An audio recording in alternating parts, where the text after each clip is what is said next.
രാജസ്ഥാൻകാരുടെ traditional ആയിട്ടുള്ള റെസിപ്പിയാണ് കേട്ടോ ഇന്നത്തെ നമ്മുടെ വിഭവം. ഹൽദി കി സബ്ജി, പച്ചമഞ്ഞളും അതുപോലെ പശു നെയ്യ് ഉപയോഗിച്ചുണ്ടാക്കുന്ന ഒരു വിഭവം.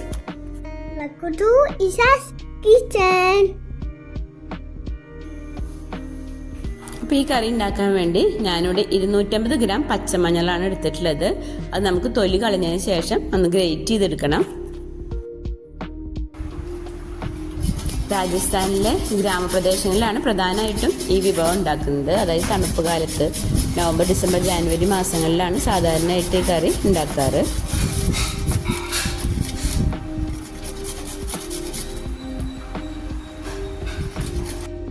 അപ്പോൾ ഞാനിവിടെ മഞ്ഞളെല്ലാം തൊലി കളഞ്ഞ് ഗ്രേറ്റ് ചെയ്തെടുത്തിട്ടുണ്ട്. ഇനി നമുക്കിത് പശു നെയ്യിലൊന്ന് വേവിച്ചെടുക്കണം.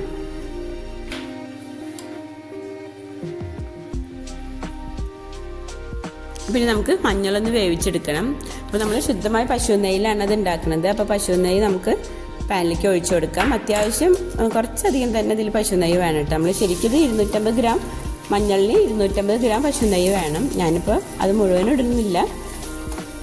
ഇനി ഇതിലേക്ക് നമ്മൾ മഞ്ഞൾ ഇട്ട് കൊടുത്തിട്ട് ഒരു മീഡിയം ഫ്ലെയിമിൽ ആദ്യം കുറച്ച് സമയം ഇളക്കിയതിന് ശേഷം ലോ ഫ്ലെയിമിൽ വെച്ച് ഇളക്കി ഒന്ന് വേവിച്ചെടുക്കണം. അടുത്ത ഒരു വർഷത്തേക്കുള്ള നമ്മൾ ഇമ്മ്യൂണിറ്റി പവർ കൂട്ടാനുള്ള ഒരു വിഭവമായിട്ടാണ് രാജസ്ഥാൻകാർ ഇതിനെ കാണുന്നത്. ഓരോ വർഷവും അവിടെ ഓരോ വീടുകളിലും ഹൽദി ഗാനേക്ക എന്ന് പറഞ്ഞിട്ട് ഒരു ഫംഗ്ഷൻ വെക്കും. അപ്പോൾ നമ്മൾ വീട്ടിൽ നമ്മൾ ഉണ്ടാക്കുമ്പോൾ നമ്മൾ മറ്റുള്ളവരെ വിളിക്കും, നമ്മുടെ ഫ്രണ്ട്സിന്, റിലേറ്റീവ്സിന്. അതേപോലെ തന്നെ അവർ വീട്ടിലുണ്ടാക്കുമ്പോൾ നമ്മളും വിളിക്കും. അപ്പോൾ അങ്ങനെ നമ്മൾ കുറേ വീട്ടിൽ ഈ കറി വെച്ച് അത് കഴിക്കുക എന്നുള്ളതാണ് അവരുടെ ഒരു സ്റ്റൈല്. ഇനി നമുക്ക് ഈ കറിക്കുള്ള മസാല റെഡിയാക്കാം. അതിനുവേണ്ടി ഞാൻ ഒരു പാൻ വെച്ചിട്ടുണ്ട്. അതിലേക്ക് 2 ടേബിൾ സ്പൂൺ പശു നെയ്യ് ചേർത്തിട്ടുണ്ട്.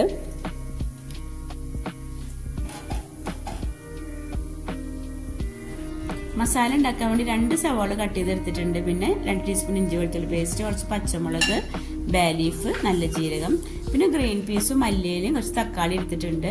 പിന്നെ 1 ടീസ്പൂൺ ഗരം മസാലപ്പൊടിയും 1 ടീസ്പൂൺ മല്ലിപ്പൊടിയും കുറച്ച് കസൂറി മേത്തിയും പിന്നെ 1/2 ടീസ്പൂൺ മുളക് പൊടിയും.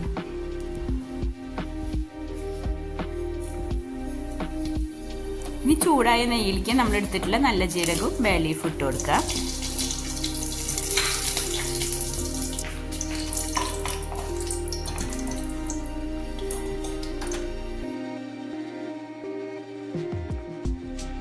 ഇനി ഇതിലേക്ക് നമ്മൾ എടുത്തിട്ടുള്ള പച്ചമുളകും ഇഞ്ചി വെളുത്തുള്ളി പേസ്റ്റും ചേർത്ത് കൊടുക്കാം. പച്ചമുളക് ഞാൻ ഇവിടെ കുറച്ച് അധികം എടുത്തിട്ടുണ്ട്. ഇത് മുളക് പൊടി നമ്മൾ കുറച്ച് 1/2 ടീസ്പൂണല്ലോ എടുത്തിട്ടുള്ളൂ. അപ്പോൾ പിന്നെ പച്ചമുളകാണ് എരിവിന് വേണ്ടി അധികം എടുത്തിട്ടുള്ളത്.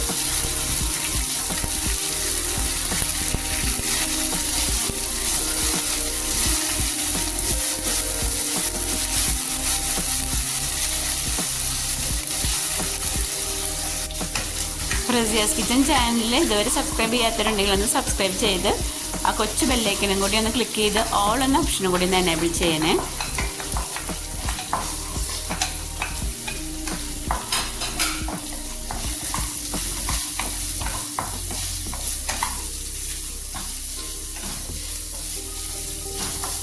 പച്ചമുളക്, ഇഞ്ചി, വെളുത്തുള്ളിയൊക്കെ ഒന്ന് വഴന്നു വന്നതിന് ശേഷം നമുക്കതിലേക്ക് സവാള ചേർത്ത് കൊടുക്കാം.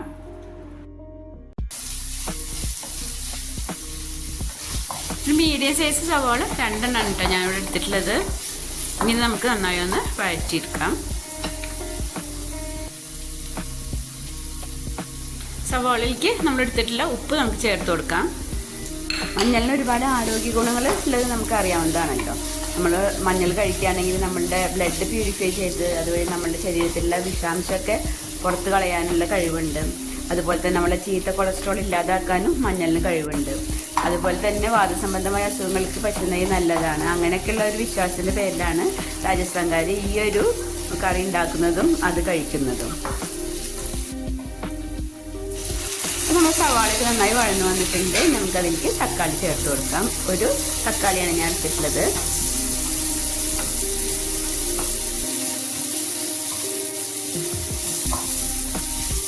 ഈ കറി ഉണ്ടാക്കിയാൽ ഓരോരുത്തരും അവരുടെ വീട്ടിലേക്ക് ക്ഷണിക്കുന്നു പറഞ്ഞിട്ടുണ്ട്. അപ്പോൾ അതിന് അവർ പറയുക ഹൽദി ഗാനെ ജാനെ എന്നാ പറയുക. ഹൽദി കഴിക്കാം, അതായത് മഞ്ഞൾ കഴിക്കാൻ പോവാണ് എന്നാണ് അതിന് പറയുക അവർ.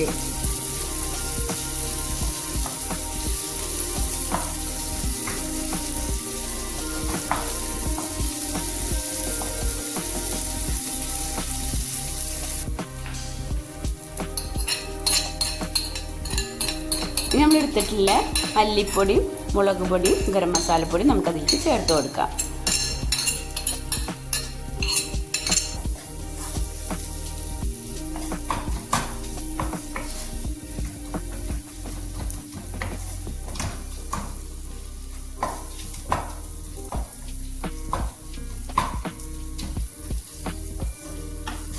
ഇനി ഒന്ന് വഴറ്റിയതിന് ശേഷം നമുക്കതിലേക്ക് ഗ്രീൻ പീസ് ചേർത്ത് കൊടുക്കാം.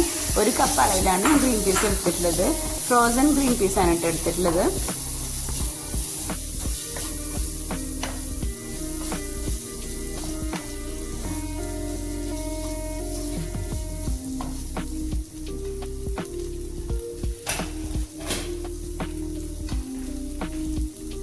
ഇനി നമ്മൾ നെയ്യിൽ വേവിച്ചെടുത്ത മഞ്ഞൾ അതിലേക്ക് ചേർത്ത് കൊടുക്കാം.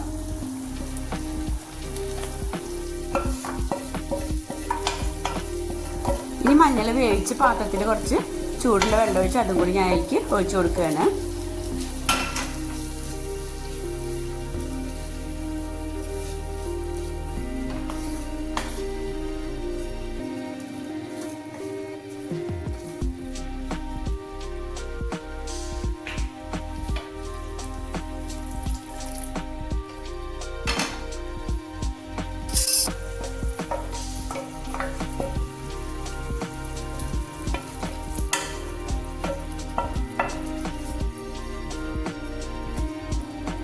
വെള്ളം ഒഴിച്ചതിന് ശേഷം നമുക്ക് ലോ ഫ്ലെയിമിൽ അടച്ച് വെച്ചൊന്ന് വേവിച്ചെടുക്കാം.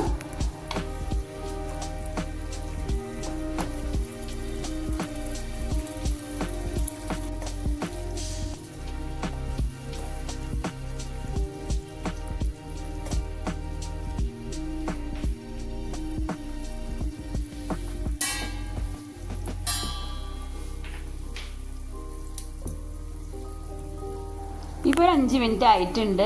ഇനി നമുക്ക് അതിലേക്ക് തൈര് ചേർത്ത് കൊടുക്കാം. 1/4 കപ്പ് തൈരാണ് ഞാൻ ചേർത്ത് കൊടുത്തിട്ടുള്ളത്. തൈര് ചേർക്കണത് ഞാൻ പറയാൻ വിട്ടുപോയതാണ് കേട്ടോ ആദ്യം.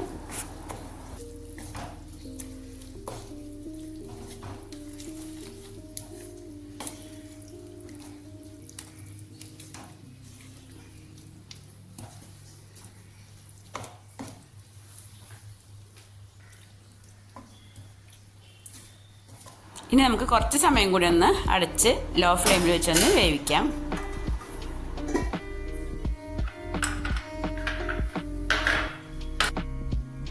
അപ്പോൾ നമ്മളുടെ കറി ഏകദേശം റെഡി ആയിട്ടുണ്ട്. ഇനി നമുക്ക് ഇതിലേക്ക് മല്ലിയിലയും കസൂർമേത്തി മാത്രമേ ചേർക്കാനുള്ളൂ. ഈ പശു നെയ്യ് ഇത് മുഴുവൻ ഇതിലേക്ക് ചേർക്കേണ്ടതാണ് കേട്ടോ. പിന്നെ ഞാനത് ചേർത്തിട്ടില്ല. ഇനി അധികം നെയ്യ് കണ്ടെങ്കിൽ എനിക്കൊന്നും കറി കൂട്ടാതെ ആവണ്ടെന്ന് വിചാരിച്ചിട്ട് ഞാൻ മുഴുവനും ചേർത്ത് കൊടുത്തിട്ടില്ല. ശരിക്കും നമുക്ക് 250 ഗ്രാമിന് 250 ഗ്രാം നെയ്യാണ് ഇതിലേക്ക് ചേർക്കേണ്ടത്.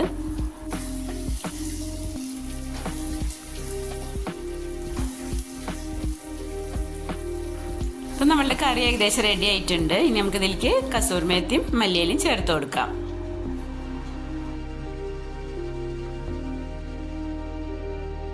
ഗ്രീൻ പീസ് ചേർത്തതിന് ശേഷം അധിക സമയം വേവിക്കേണ്ട ആവശ്യമില്ല കേട്ടോ. കാരണം ഫ്രോസൺ ആയതുകൊണ്ട് തന്നെ പെട്ടെന്ന് വെന്ത് കിട്ടുമല്ലോ. പിന്നെ ഞാൻ ആ ഒരു മഞ്ഞളുടെ ആ ഒരു കുത്ത് ഉണ്ടാവില്ല, ആ ഒരു ടേസ്റ്റ് കൂടുതൽ ഈ ഗ്രീൻ പീസിലേക്ക് പിടിക്കുമ്പോൾ അതിൻ്റെ ആ ഒരു കുത്ത് കുറഞ്ഞ് കിട്ടുമല്ലോ എന്ന് വിചാരിച്ചിട്ടാണ് ഞാൻ കൂടുതൽ സമയം അതിലിട്ട് വേവിച്ചത്.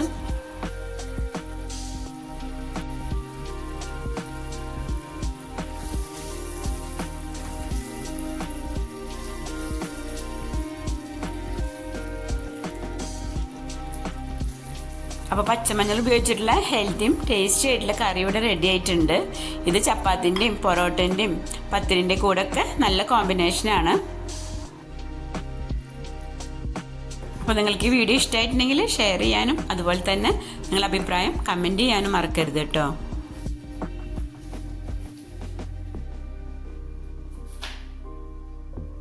അപ്പോൾ ഇനി മറ്റൊരു വീഡിയോ ആയിട്ട് വരാം. Thanks for watching.